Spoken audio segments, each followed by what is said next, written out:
segment of A, because it is coming under the more segment A, more in contact with the segment A compared to that of B. So we will find there will be a reduction in the current at this part. Okay. So totally how much the current will be flowing once again? It will be around 40 amperes, right? Which will flow through the brush. Alright, fine. So further, let me go with the final the diagram. Further, what is going to happen? Let us see that. At the final diagram, you can see that the brush is under the contact area of the segment A. So it is completely, changing the direction of the current in a reverse way. Okay, so it is under the more contact under the segment A, means that means if the contact area is also increasing, means the current will also increases. Yes or no? So as you can relate with the R is equal to rho L by A. R is equal to rho L by A. If the contact area increases, resistance decreases, but we know R is nothing but V by I. So if this decreases, the current value will increases. This is what actually the concept. So you will find the current 30 ampere. Let us increase it to some few amperes.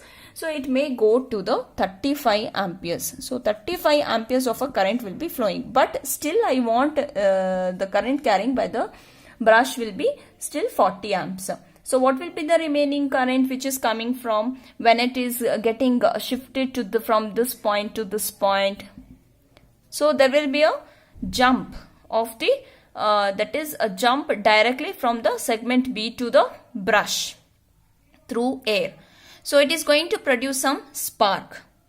So here you will find the remaining amount of a current will be the 5 amperes. Okay. So the whatever the concept you had seen here,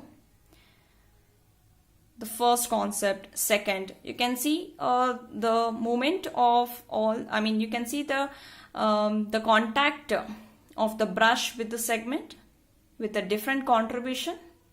At the first figure, it was completely under the contact of a B. And in the second figure, you can find that there will be a small decrease area, contact area with the B and start in contacting with the segment A. Right? You can see the changes in the current. Okay? Because here the contact area start to increase, but comparatively with the contact of a B is more with the compared to A. So therefore B current will increases. So here the current of A contact will be decreasing. So it is getting divided half of it. 20 amperes is which is carried by the each of the armature coil is getting half of it. So it is getting 10 amperes. This is how you can find out the division of the current. Similarly, at the third figure also you can see that the equal contact area with the both segment A and B. Here it is 75%, here 25%. Here it is becoming 50% under the contact area of A, and here it is B. 50% with the contact of A. So both the this equal current, that is 20 ampere, is flowing here. Similarly, with the next figure, you can see the contact area of the under the segment A is 75%. It is increasing 50 to 75, and this is decreasing. So here the current will decreases.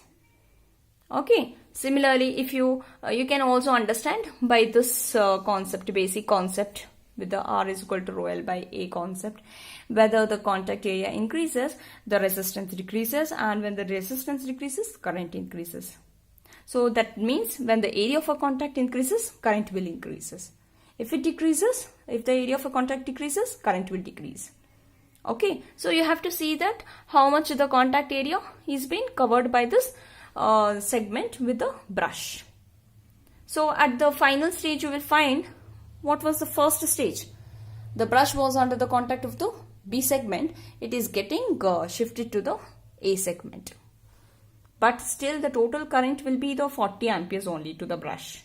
So all this concept we can summarize with the the graph. What is that graph is? Let me consider. This is what the concept. You can clearly see that in the commutation process, where the current is changing from plus I to 0 and from 0 direction to minus I. So this process will be the ideal type. So it is an ideal commutation or linear commutation. Okay. Suppose like if it is taking some part of the time, let me take, if it takes after a certain period of a time, it is going to reach to this point. Okay, so that will be the under commutation. So that process will be the under commutations. Okay, so directly it will not change to from plus I to minus I.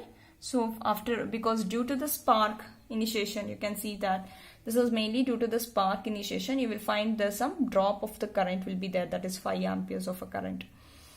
So here you will find a little delay will be there. Otherwise, what will happen? Sometimes the process will take very fast. So that we call it as over commutation. Over commutation. So finally, from this period to this period. Okay. So that is nothing but the time of commutation. That is nothing but the time of commutation. Okay, so the main reason for this non-linear commutation is nothing but the production of the self-induced EMF in the coil, which is undergoing the commutation.